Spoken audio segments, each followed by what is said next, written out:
Randy Fleming here. I'm a trainer with the National Tile Contractors Association. In our last episode, we explained how to set a bonding flange drain. So we have set that, we've got our elevation set. Now the next logical step is to start and set our elevations around our perimeter so we get our pitch going right for our floor tile going to the drain. Now what does our plumbing code? Now code is a law. Our code tells us we need to be between 1/4 inch per foot and 1/2 inch per foot.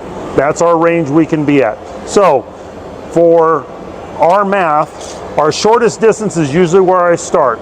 So here I am about 12 inches is where I am from the drain, from the edge of the drain where the drain is going to sit to my wall is 12 inches. So I can be 1/2 inch higher and have 1/2 inch of slope there. This also is just around 12 inches. This also I will have 1/2 inch of slope. Just simply for ease of sake, I could raise this up another 1/16 and give it a little more like 9/16 of an inch fall this way to keep the same amount of fall heading from that corner to this way. As we keep working our way around our shower, from that corner back there, we're 2.5 feet basically. So we need to be basically around just a touch over an inch. Now we can be at the minimum or the maximum. How do we figure out what elevation we want to be at? Well, our minimum is fine if we have a smaller mosaic tile, like a regular ceramic tile, 1x1, 2x2 type of mosaic. Those fold really nicely, they slope really nicely to the drain. They're not going to catch and hold a lot of water. However, if we do pebbles and things like that, they tend to hold more water easily.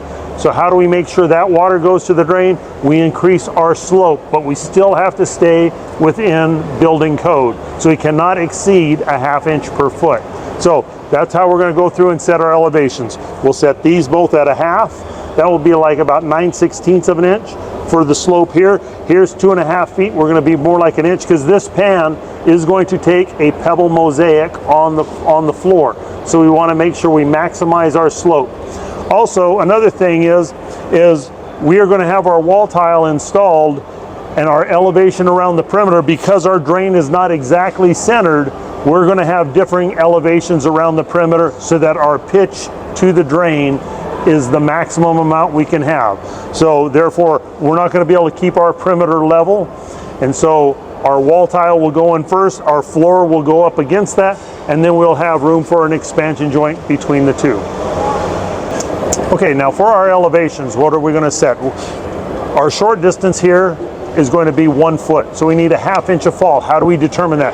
So I like to use 4 spacers. These are 1/8 inch spacers. We measure them up together, we've got 1/2 inch. We're going to take these spacers now, I'm going to set them on the drain here, and now I'm going to use a regular spirit level. We're going to set that on there, and I'll use a rubber mallet gently on top of my nice Stabilo level.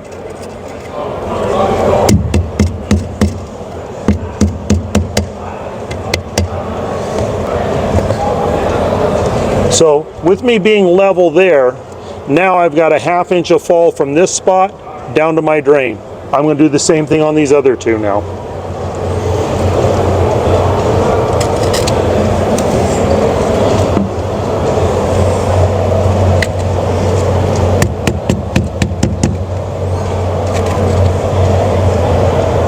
Exactly level. So if I'm exactly level, so that means that's, once again, same thing, I've got 1/2 inch of fall there. And because I've leveled my bonding flange drain, now I know as long as I work off of this spot, I can have a level perimeter that I'm working from.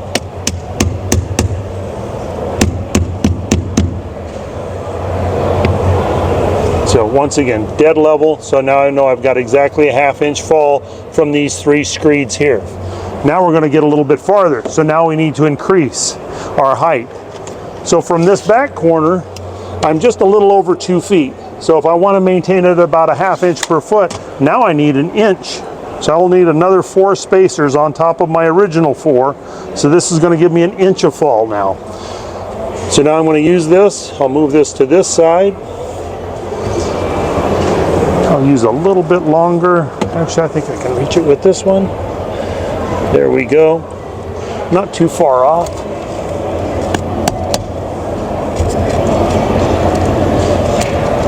So what I like to normally do is use a laser, which eliminates the need for these spots, because then we can use just use measurements from the laser line down. We can just do the math, and that's how I normally set my elevations.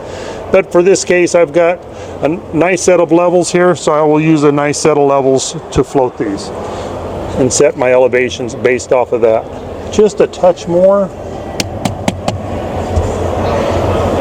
Nice and level once again. So that's an inch of fall there. So that's at 2 feet. This is 2.5 feet. I can add up, I'll add another 1/8 of an inch to this.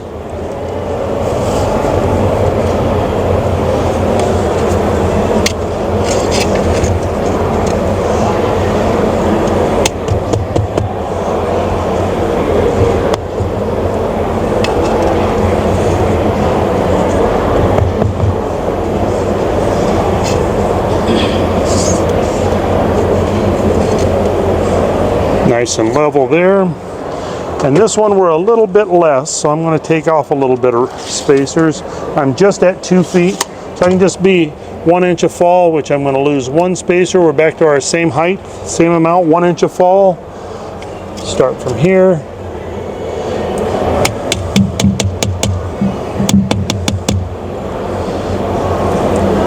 Okay, now we have our elevations that are set.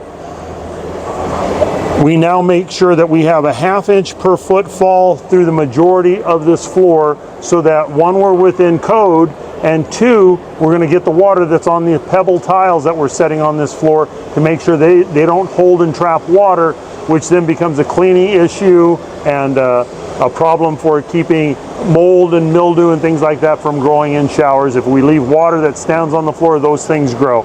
So that's why it's absolutely critical that we get our elevations set right.